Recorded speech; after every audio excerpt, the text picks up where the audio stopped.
Shalom, bagaimana kabarnya? Biasa di luar atau luar biasa? Yang keras ngomongnya, luar biasa. Kalau Yesus hadir dalam pertemuan ibadah kita, maka kita akan melakukan sesuatu yang extraordinary. Kita nggak sembarangan, karena Yesus yang hadir. Tapi seringkali kita lupa, kita menganggap bahwa kita ini liturgi gereja aja. Tapi kekristenan itu udah way of life. Bagaimana Tuhan mengubah hidup kita. Itu adalah kekristenan. Dan saya bersyukur, perkenalkan nama saya Rizky. Saya dari kota Ujung, Jawa Timur, Banyuwangi. Saya belajar dari Bapak Petrus Hadi. Karena beliaulah yang memberikan saya inspirasi yang besar untuk melakukan buat sebuah kota. Dan hari ini saya ingin melakukan apa yang Tuhan mau aja. Tapi terlebih Tuhan disenangkan. Bukan karena saya hadir, bukan. Karena Yesus yang hadir. Setiap kali datang pertanyaan ini, saudaraku, siapakah pemilik hidup ini? Banyak orang dia bilang, ya saya hidup dari orang tua saya cukup dan luar biasa. Tapi pertanyaan yang lebih jelas lagi, siapakah pemilik hidupmu? Coba teks tanya. Saya dilahirkan dari keluarga yang broken home. Saya hasil produk dari married by accident. Saya lahir dan saya tidak dapat apa-apa, saudaraku. Fatherless, papa yang tidak hadir dalam hidup saya. Papa itu ada, tapi enggak hadir. Enggak memberikan support. Makanya oleh sebab itu, kenapa saya ada di muka bumi ini? Saya ingin membuktikan bahwa Yesus yang hidup itu ada dalam hidup saya. Nama Yesus di atas segala nama. Nama Yesus di atas segala nama problemmu, kansermu, penyakitmu. Bahwa nama Yesus itu yang menjadi junjungan kita. Setiap kali kita berjumpa dengan Tuhan, maka perjumpaan itu mengakibatkan terjadi perubahan yang luar biasa. Dan waktu saya ditanya itu, saudaraku, siapa pemilik hidup Anda? Saya itu ngomel sama Tuhan. Wah, masa gitu aja ditanya Tuhan. 1 Petrus 1 ayat 18 sampai 19 dia berkata, sebab kamu tahu bahwa kamu telah ditebus dari hidupmu yang sia-sia. Hidup yang lama kita, hidup yang sia-sia. Yang tidak pernah ada artinya. Tapi setelah kamu percaya kepada Yesus, bukan pula dengan perak atau emas, tapi dengan darahnya, yaitu darah Yesus Kristus. Katakan amin. Darah Yesus itu bukan murahan.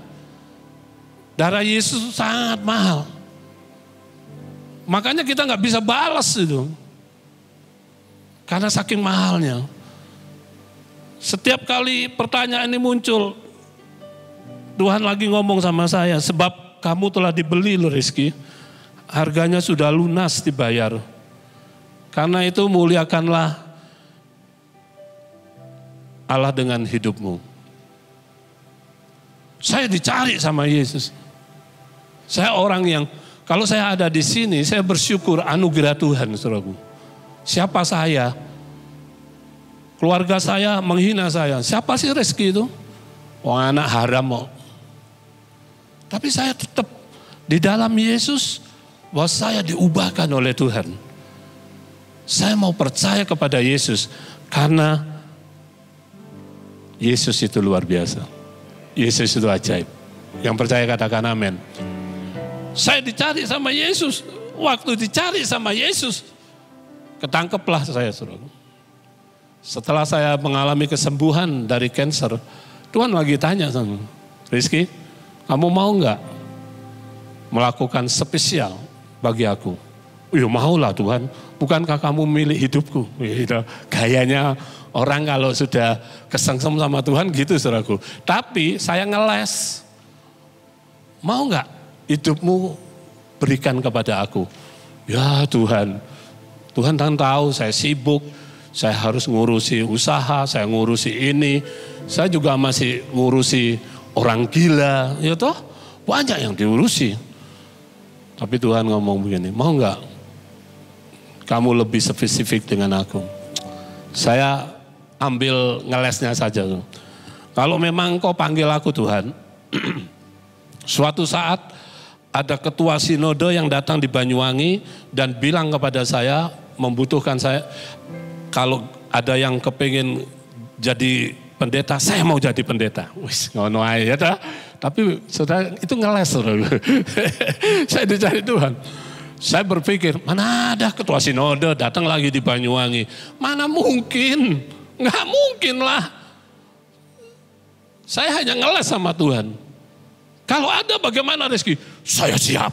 Wih gitu ya. Siap saudaraku.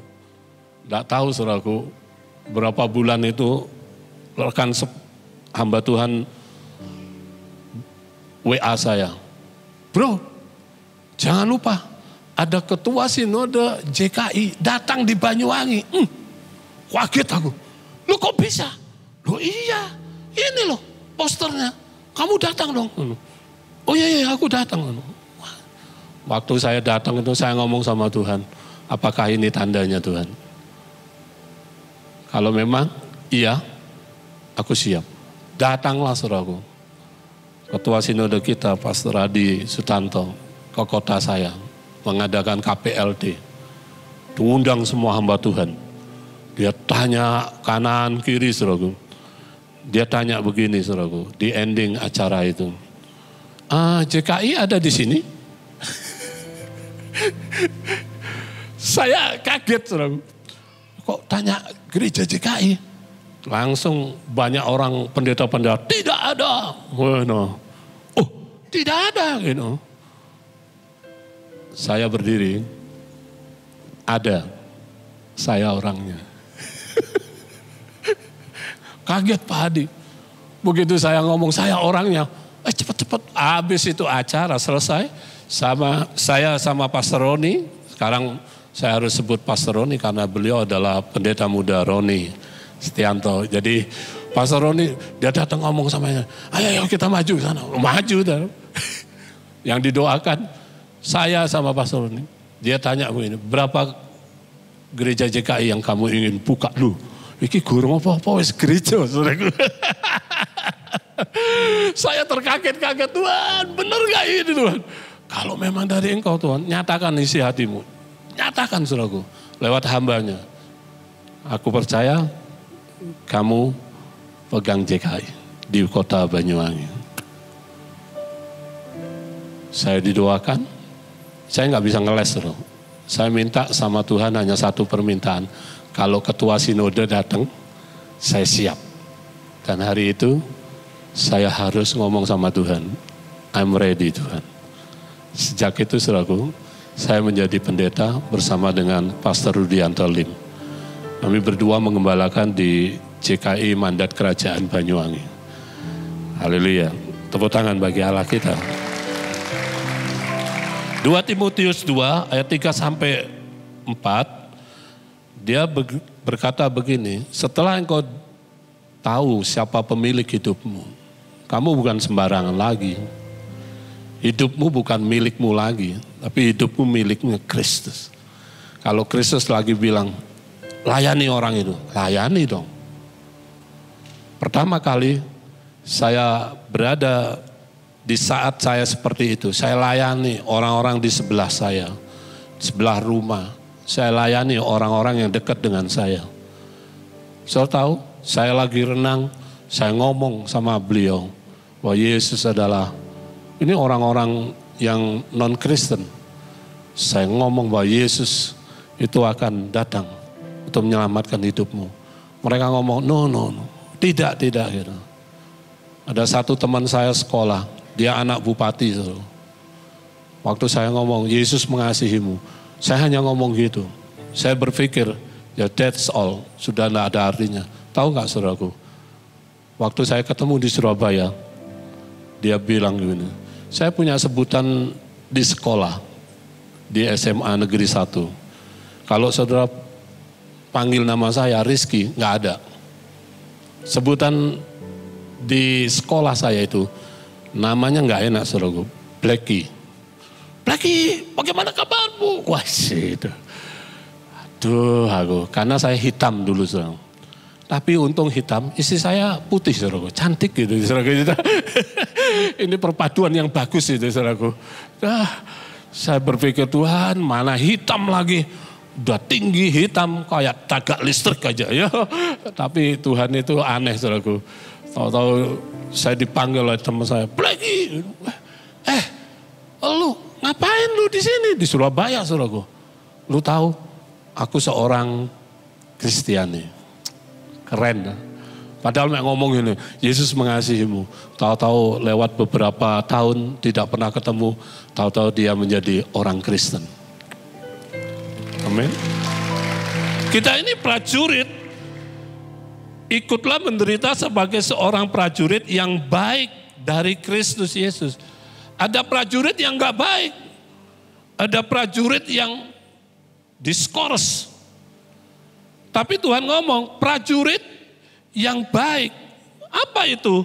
Seorang prajurit yang sedang berjuang tidak memusingkan dirinya dengan soal-soal penghidupannya. Supaya dengan demikian ia berkenan kepada komandannya. Komandanmu adalah Yesus. Kalau Yesus ngomong pergilah, jadikanlah semua murid Yesus. Jadikan semua murid Yesus. Amin. Saya tanya sama Tuhan, apa yang harus saya lakukan? Nanti saya kasih foto gambar saudaraku. Saya masuk di sekolah-sekolah. Kami bikin branding yang baru saudaraku. Kami masuk dengan pornografi, kami masuk dengan anti narkoba. Kami masuk dengan bullying. Kami masuk dengan hal-hal yang terjadi sekarang ini saudaraku. Dan itu memberkati banyak sekolah-sekolah. Karena kita ini prajurit. Kalau disuruh harus pergi, katakan harus pergi. Kalau nggak pergi, diskors. Ya. Jadi kalau hari ini saudara hanya enak-enak manasin bangku gereja, aduh, itu terlalu mudah saudara. Hari ini Tuhan hanya ngomong, itu masih banyak. Ladang itu sudah menguning semua, siap dituai. Mana pengerjanya? Kamu yang duduk-duduk enak-enak di gereja, suatu saat Tuhan tanya, kursi ini akan bicara kepada kamu. Kamu harus pergi, menginjil. Itu. Amin. Amin. Hambanya Pak Petrus Hadi menginjil. Saya suka sekali. Saya terinspirasi begitu banyak orang-orang yang perlu diselamatkan. Waktu Harlah saya diundang. Saya harus berbicara mengenai keluarga. Waktu saya berbicara mengenai perceraian, bagaimana anak-anak akibat perceraian.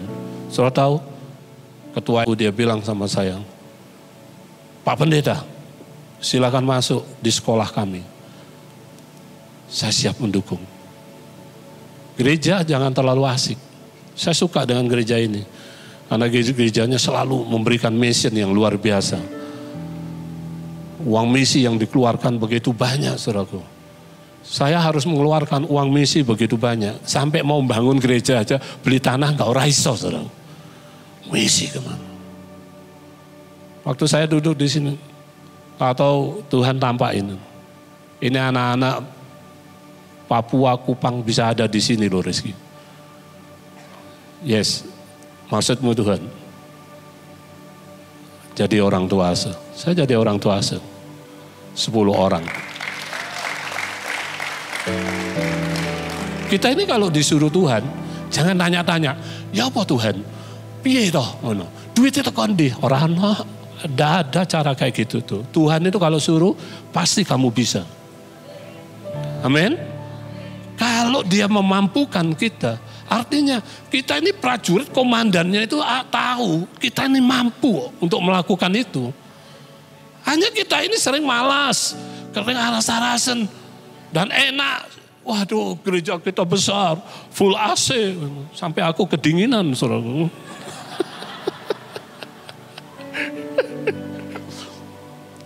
Saudara, kalau di tempat kami memang gerejanya hari Sabtu.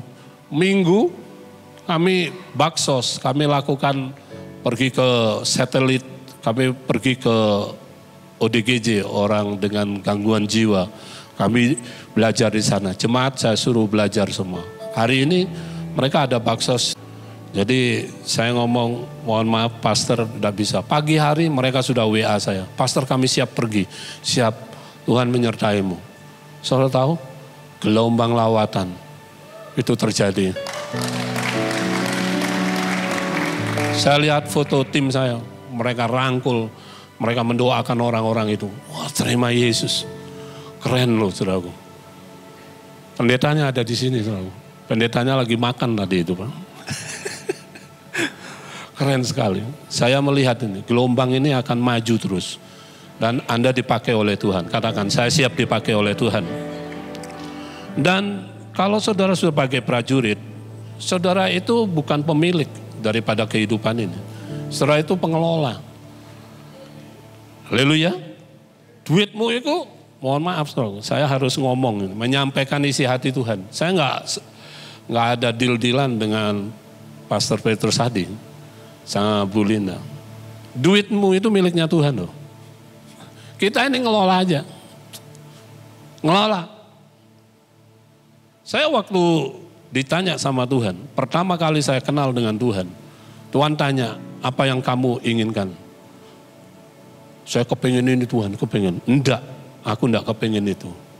Aku kepengen hidupmu melayani aku dengan sepenuh hati. Keren enggak, saudara? Kalau ada yang pendeta yang berhati pedagang, pengusaha banyak. Tapi pengusaha berhati hatinya Tuhan. Wangel loh, saudara. Ya toh? Lah wong pedagang, saudara, pikirannya duit. Terus yang kedua ada embel-embelnya, pelit. Di sini nggak ada roh pelit. Amin. Roh yang suka memberi, giver. Kita ini bukan pengelola. Kita bukan pemilik, kita pengelola. Satu-satunya cara untuk punya sikap hati yang benar tentang berkat adalah memposisikan diri kita sebagai pengelola dan Tuhan pemilik segalanya. 1 Tawarik 29 ayat 12. Sebab kekayaan dan kemuliaan berasal daripadamu dan engkaulah yang berkuasa atas segala-galanya. Dalam tanganmulah kekuatan dan kejayaan. Dalam tanganmulah kuasa membesarkan dan mengokohkan segala-galanya. Saudara, kita ini hanya pengelola. Katakan, kita pengelola. Kalau saudara mati bawa apa? Bawa peti. That's all. Paling mahal petinya 250 juta. Itu yang ukuran yang bagus dari jati. Kita hanya membawa itu aja. Tapi pernahkah saudara suatu saat Tuhan bertemu dengan saudara, apa yang kamu berikan kepadaku? Hari ini Tuhan tanya lagi, apa yang kamu sudah berikan kepadaku?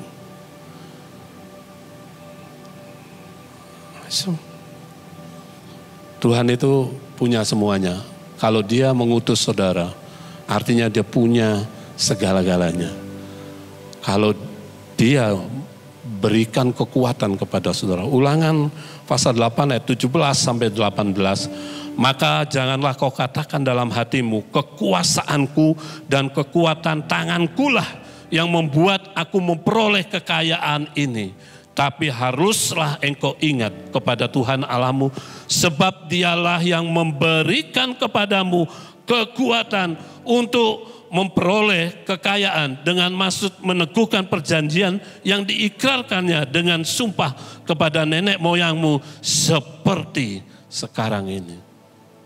The power of to get wealth. Artinya ada kekuatan tangan Tuhan yang memampukan saudara untuk mencari rezeki, untuk mencari, bekerja, menghasilkan, dan engkau punya kekuatan. Kekuatan itu datangnya dari mana? Dari Tuhan.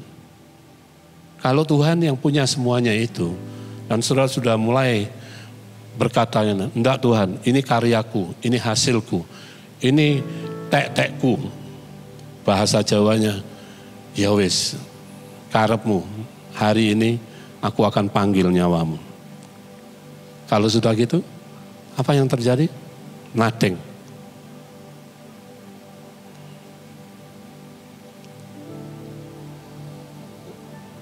Kemarin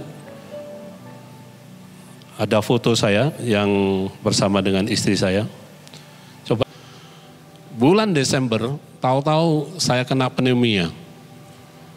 Akut dan putih semua paru-paru saya. Dokter memberi saya resep obat pneumonia dan saya minum itu 3 bulan. Efek dari obat itu membuat saya turun 20 kilo. Dalam waktu yang singkat sekali. Yang tengah itu foto saya, lihatin wajah saya itu. Krempeng, kurus, kering gitu. Melaku itu dipapah. Mantu saya, waktu saya pergi ke Penang, dia yang memapah saya bersama dengan istri saya. Yang tadinya segar bugar, senang gitu ya, akhirnya kurus kering. Saya nggak bisa berjalan, saudara. Untung saya punya istri yang begitu mencintai saya. Dia adalah penolong bagi hidup saya. Saya nggak bisa pergi ke kamar mandi. Dia yang gotong, dia yang belain, ngelap, semuanya dia lakukan. Saya bilang sama suami-suami, mohon maaf, jangan sakarepmu dewe sama istrimu. Yang belain kamu, yang belain segala sesuatu, itu adalah istrimu. Di saat engkau susah, di saat engkau masuk rumah sakit, istrimu itu ada di sampingmu senantiasa. Amin. Amin. Siapa yang bapak-bapak katakan? Yang bareng sama istrinya, aku cinta kamu sama. Bilang sama istrinya.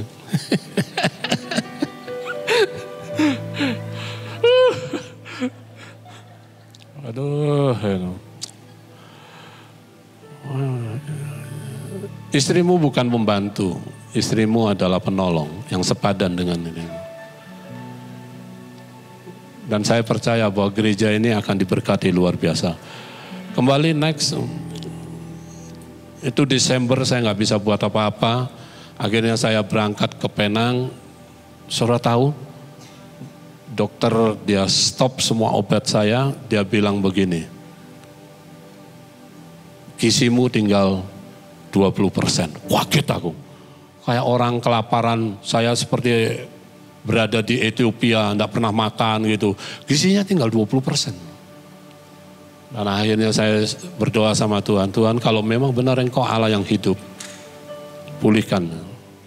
Oh jemaat nangis, waktu 25 Desember, saya naik ke panggung, mohon maaf itu naik ke panggung itu dengan mungkruk-mungkruk.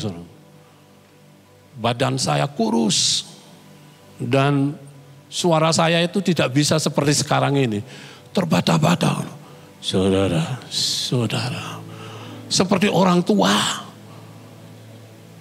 Jemaat ngomong, loh pastor kita kok jadi tua kayak gini. Jemaat menangis, dia peluk saya. Saya ngomong, aku belum mati kok. Aku masih hidup, aku ngomong gitu. Jangan menangis lah. Ayo kita sepakat dulu. Sepakat selaku mereka dan berdoa buat saya. Saya bangga selaku jemaat, luar biasa. Saudara tahu, saya begitu dia omongi gizinya kurang. Besoknya saudaraku, ada ikan datang di rumah saya. Besoknya ada itu daging datang di rumah saya. Saya ngomong, keren Tuhan itu ya. Kayak Nabi Elia dikasih sama burung gagak. Itu jemaat datang, dia bawa sayur-sayuran, dia bawa makanan sehat semua. Sampai saya itu merasa begini, wow cukup saudaraku. Bayangin daging dikirim, ikan dikirim. Saya ngomong, terlebih semuanya ini. Ternyata Tuhan itu ngomong gini, jangan mati dulu.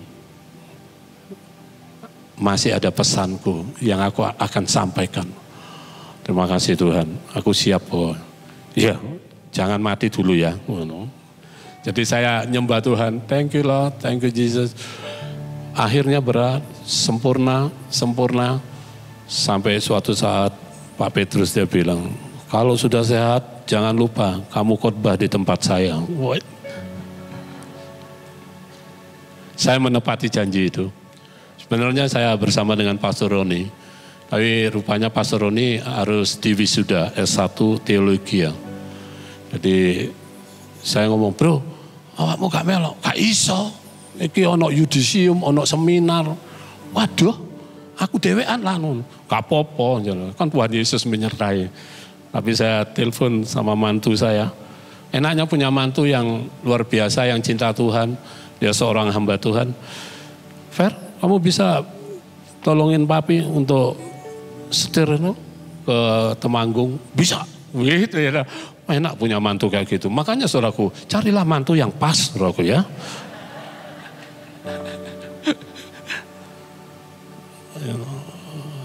Pergi berdua mantu, jarang kan? Mertua sama mantu. Biasanya mertua sama mantu gontok-gontokan, harta warisan, inilah, itulah, itu. Ini enggak saudaraku. Pergi bareng, makan bareng, ngorok bareng gitu ya.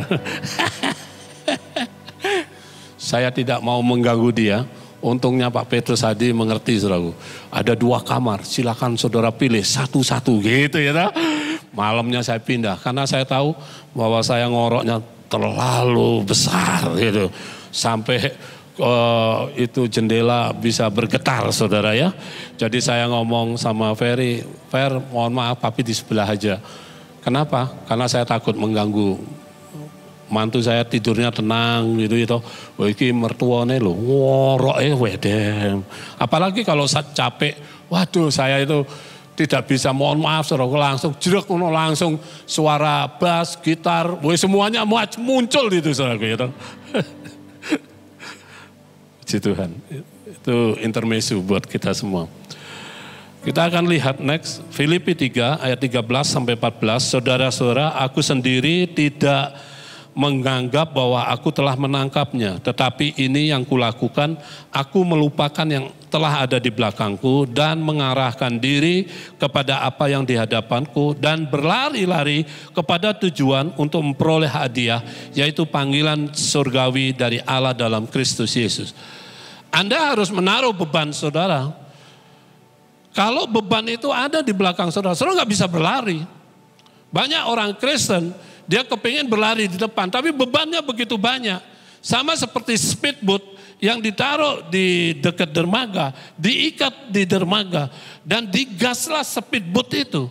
Tapi tidak bisa berjalan. Kenapa? Karena dia tertambat di dermaga itu. Banyak orang Kristen kepingin melayani Tuhan, kepingin dia bisa pergi kemana-mana untuk menginjil. Tapi dia banyak sekali beban dalam hidupnya yang membuat dia nggak bisa berlari untuk ke depannya. Hari ini Tuhan ngomong sama hidupmu, tanggalkan bebanmu, mulailah siapkan dirimu untuk dalam pertandingan. Karena pertandingan ini cepat waktunya. Kalau engkau nggak ikut dalam pertandingan ini, engkau ketinggalan. Larilah begitu rupa dengan sekuatmu, karena Tuhan yang akan memberi kekuatan kepada hidupmu. Makanya saudara harus berlari menangkap visi Tuhan, hati Tuhan yang kau tangkap. Begitu banyak orang-orang di sekitar kita masih belum percaya sama Yesus. Saya datang di jalanan, saudara, saya ketemu dengan orang-orang di jalanan. Tahu kamu Yesus? Saya nggak tahu Pak. Yesus adalah juru selamat. Anak-anak pang, saya datang ke sana. Suatu saat saya melayani di Lapas Banyuwangi. Kami ada pelayanan di lapas mulai dari Cilacap. Ini tim kami mau berangkat ke Cilacap, dia WA saya, tiket ludes habis semua untuk pergi ke Cilacap. Saya bilang, coba kamu naik dari Surabaya. Tahu nggak saudaraku? Kalau orang suruh khotbah dimanapun dia bisa. Tapi kalau suruh di lapas nggak bisa. Kenapa? Karena lapas itu extra security. Dan ada orang-orang kepercayaan yang harus masuk di sana. Dan saya ngomong sama Tuhan, saya bisa masuk di mana Tuhan? Nusa Kambangan. Tahu-tahu Tuhan ngomong sama Kalapas dulu di Banyuwangi, dia langsung naik di Humkam. Dia ngomong, Pak Rizky, Anda mau masuk di lapas Nusa Kambangan? Yes Pak, aku berikan surat buat kamu. Keren ya, gak dikongkon dikei surat. Begitu disiapin surat, saya kumpulin seluruh tim saya untuk berangkat ke Nusa Kambangan. Tim kami banyak. Kita harus nyebrang, kita harus berangkat. Berangkatin mereka perlu biaya. Nggak bisa saya ngomong dalam nama Yesus, berangkatlah, Tuhan menyertaimu. Lah duit itu kan di. Harga yang harus dibayar untuk sebuah kegerakan, mission, itu besar. Dan saya harus mempersiapkan semuanya. Saya tahu lawatan Tuhan ada di lapas Nusa Kambangan, di Porong saya masuk, Pamekasan. Saya masuk di Pasuruan, di Banyuwangi, di Semarang, di Solo. Lawatan Tuhan. Tuhan mencintai mereka. Suatu saat saya ngomong, ada seorang, ini sudah 6 kali suruh masuk di lapas. 6 kali. Nggak berubah, nggak bertobat. Saya firman Tuhan saya kasih kan. Masuk ke lapas 7 kali, mati kamu. Silakan lihat video ini.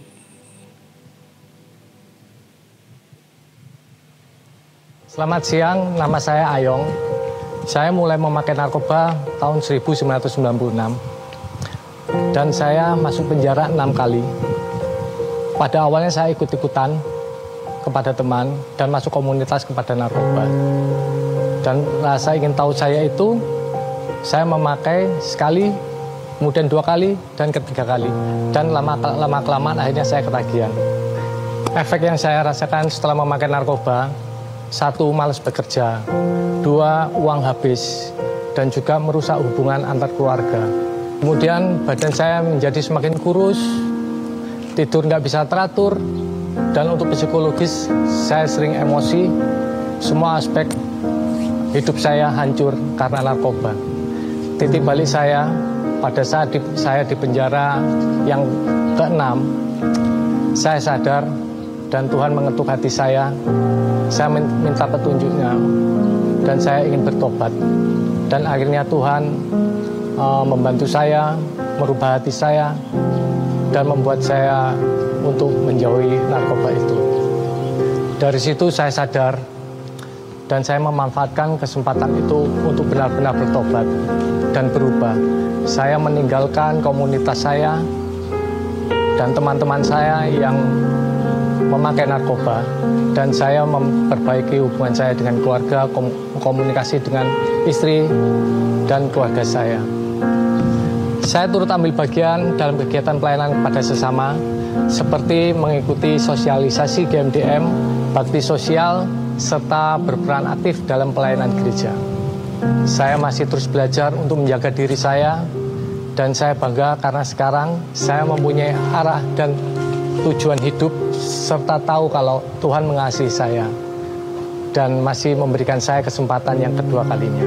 Buat teman-teman yang masih terjerat dan memakai narkoba, percayalah, hidup kalian masih bisa berubah. Jangan tunggu sampai segalanya hancur. Saya tahu 6 kali masuk penjara. Hitung aja 5. Sekali masuk 5 tahun, 5 tahun, 5 tahun. Di penjara dia enggak bebas segalanya. Dia jualan narkoba. Ada bosnya di penjara. Setiap kali begitu. Dulu pemakai, sekarang menjual. Naik generasinya. Ketemulah dengan saya. Saya tahu resiko besar menanti saya. Kalau sampai anak ini tertangkap lagi, gereja ikut kena. Dan semuanya pasti kena. Tapi Yesus ngomong begini, anak ini aku akan pakai Rizky. Saya penuh risiko waktu itu. Akal-akal saya masih 50-50 lah. Saya ngomong sama Tuhan, kalau memang benar anak ini berubah, buktikan Tuhan. Kami restorasi, saya ajak pagi berdoa, siang berdoa.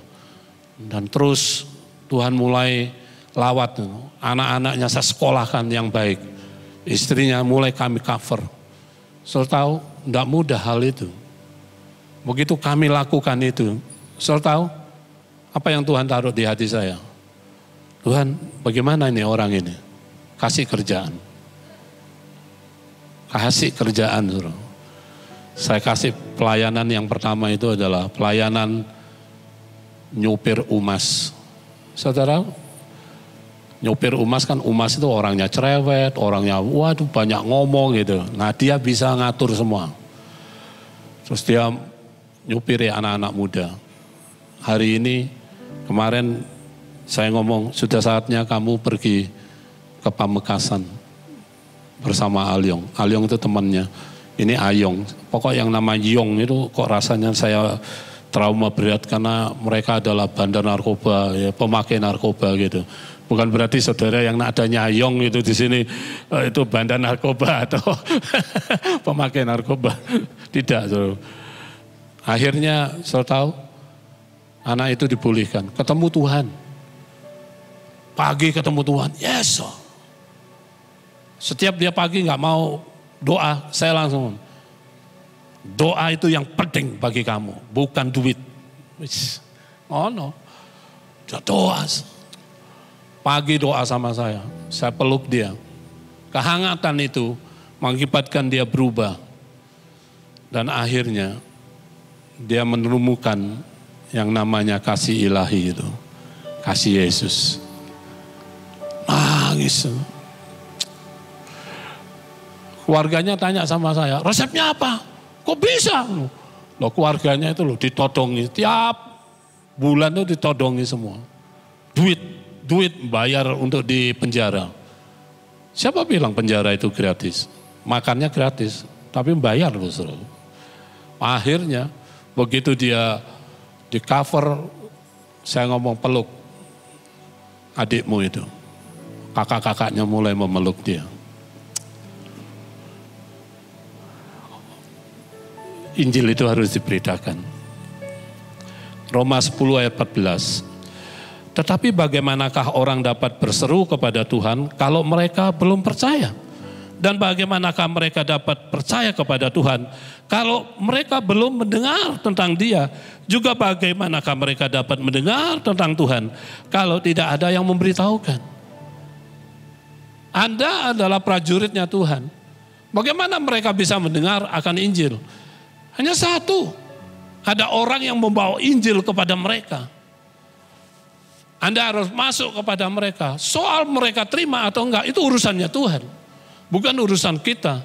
Urusan kita itu adalah memperkenalkan bahwa Yesus jawaban dari kehidupan dari semuanya ini.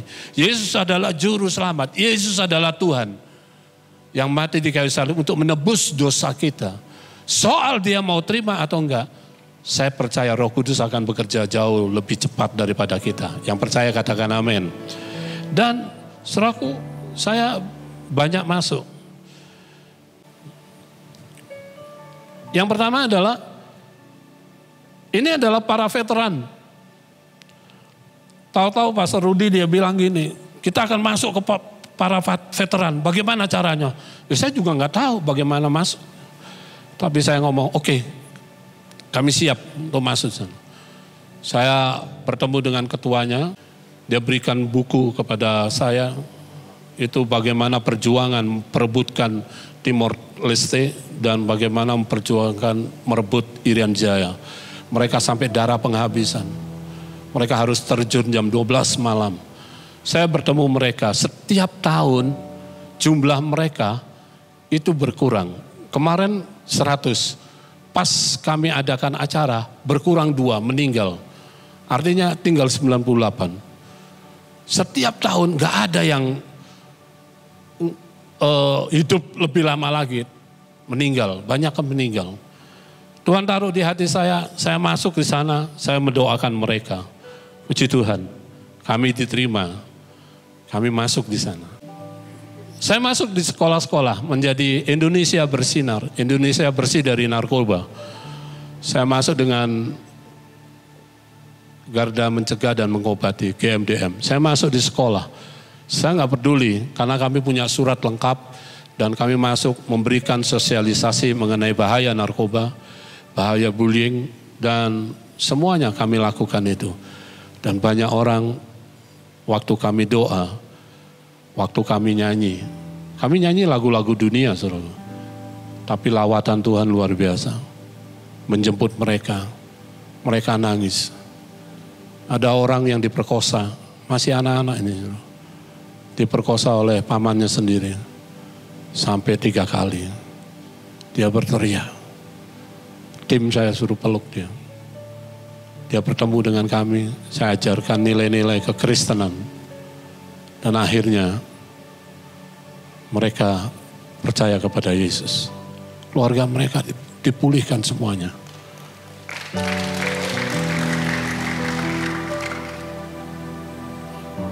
Jangan saudara percaya bahwa anak-anak kita itu aman-aman aja. Hari ini ada pil koplo yang berupa permen. Dia bisa berupa permen kecil yang secari kertas, ada permen yang umum. Ada yang berbentuk kopi, ada berbentuk teh. Dunia semakin canggih, saudara. Dan peredaran narkoba semakin lebih cepat fluktuasinya. Dia merubah bentuk-bentuknya. Di sekolah tidak aman. Di Banyuwangi, saudaraku, hampir anak-anak kita jualan pil koplo. Harganya itu 10.000 dapat 1 kantong kresek. Dan itu dibagikan kepada teman-temannya. Dia bilang, ini pil enak, bisa buat semangat untuk belajar sampai 24 jam. Habis 24 jam, dia ketagihan. Dan akhirnya dia merasakan itu. Anak-anak perlu, saudara, pengetahuan ini. No terhadap narkoba. Pornografi banyak merajalela. Suatu saat saya ngadakan undian di anak-anak itu. Dia bilang begini, siapa yang HP-nya ada pornografi dikasih 50.000. Saudara tahu, hampir banyak anak-anak itu punya HP yang pornografi. Terus kami barengin, kami peluk dia, kami edukasi. Hari ini kita menghadapi zaman yang serba cepat. Anak-anak kita nggak lepas dari itu. Saya ngomong ini bukan untuk menyombongkan diri. Saya masih belajar dari Pak Petrus tadi. Tapi saya menyelami semua itu. Karena ini gawat, saudaraku. Kalau saudara nggak pergi menginjil, artinya mohon maaf, bangku itu akan disuruh menginjil. Saya pergi ke tempat yang saya bilang Bu Linda 4 jam. Kami harus sewa jeep. Hanya untuk begini, saudaraku. Saya menggantikan posisi daripada hamba Tuhan itu. Dia adalah bapak kota. Dia suka sekali mengumpulkan hamba-hamba Tuhan di kota Banyuwangi. Dia sakit. Saya ngomong, kalau bapak sakit, biarkan kami tiap minggu datang ke tempat itu. Bayangin, saudara. Saya punya tim yang cukup untuk tiap minggu kami bergantian datang ke kota itu. Kadang-kadang kami harus naik, masuk di sungai. Tidak ada jembatan, saudara. Kalau airnya pasang, udah, kita nggak bisa nyebrang. Kita hanya pakai getek itu, kayu yang dirapatkan, kita nyebrang pakai gitu. Mobil, sepeda nggak bisa. Kami harus pergi, hanya satu, untuk Injil diberitakan. Haleluya. Amin. Saya ingin membangkitkan gairah saudara untuk menginjil di mana-mana. Masih banyak butuh orang. Kami masuk di sana, kami masuk mendoakan orang-orang yang nanti di sana. Sakit apa mbah? Sakit ini. percaya sama Yesus bahwa Yesus adalah penyembuh. Kami doakan. Hari ini saudaraku, banyak orang kepingin tahu cerita Yesus yang sebenarnya. Karena mereka mendengar tentang Yesus yang salah. Tapi apa boleh buat, orang Kristen lagi enak-enakan di gereja. Dia hanya duduk, gak mau pergi. Hari ini engkau harus belajar dari firman Tuhan. Pergilah, jadikanlah semua bangsa muridku. Jadikan semua bangsa murid. Jangan orang Kristen. Pondok Kasih Banyuwangi Waras. Suatu saat Tuhan bilang begini, Rizky, aku kepingin kamu menyapu bersih orang-orang gila di tengah kota kita. Waduh Tuhan, orang yang hidup aja, yang seger buger aja, susah ngajarinnya. Ini apalagi orang gila. Waduh, Tuhan kalau kasih perintah, jangan yang agak ekstrim-ekstrim gitu ya. Tuhan ngomong begini, aku gak ngasih yang ekstrim kok, aku ngasih yang sederhana kok. Bisa gak Tuhan? Bisa.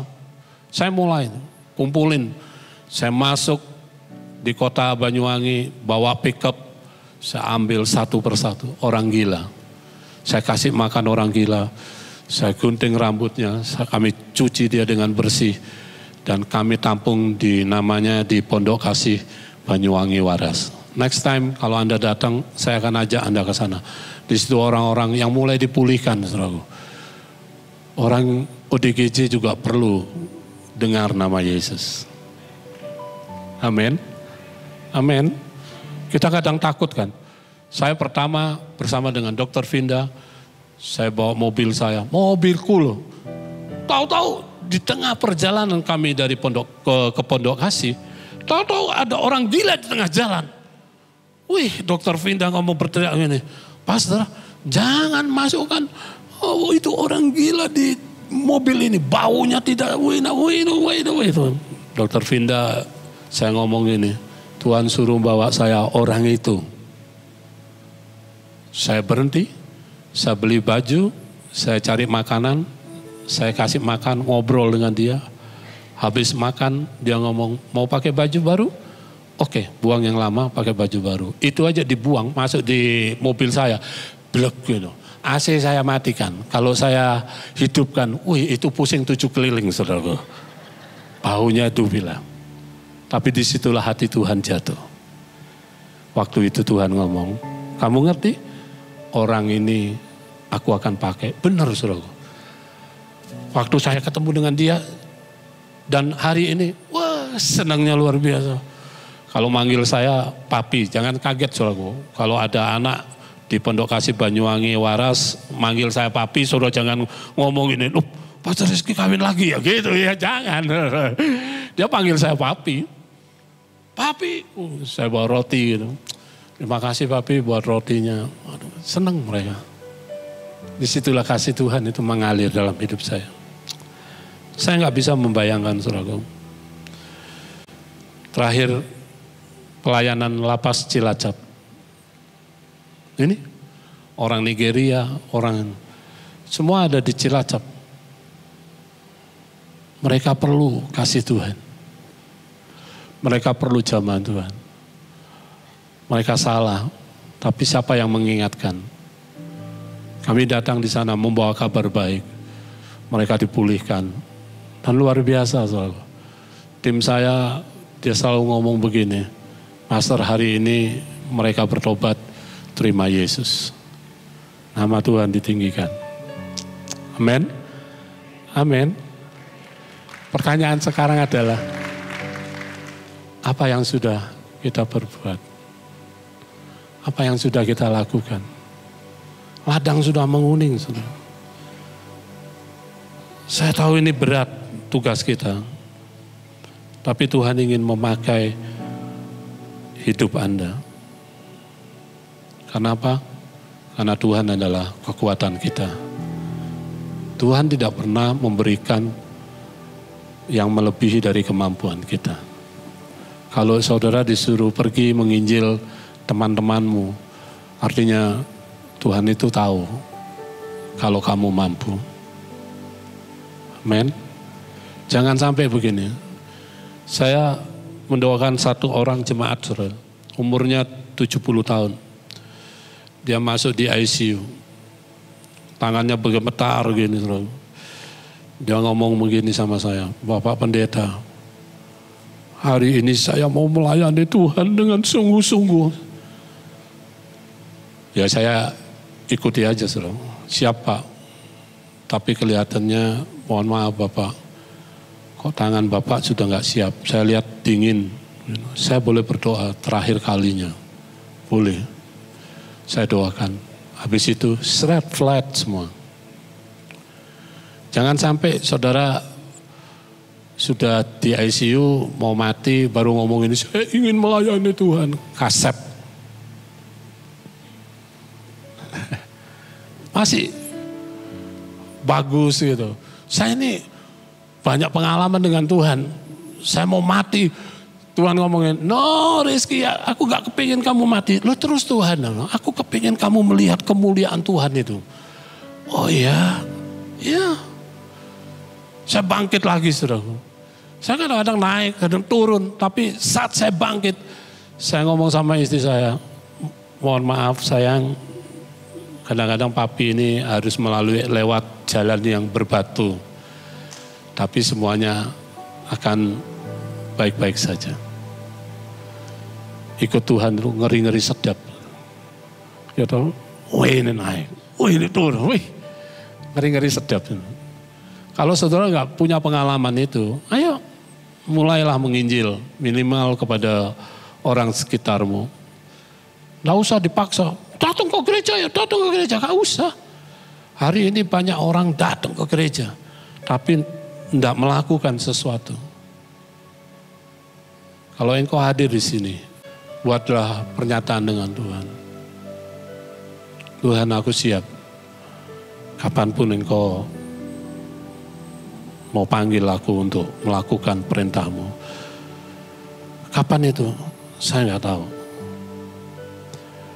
Hari ini Tuhan ingin buktikan bahwa Anda bisa melakukan itu. Renungkan firman Tuhan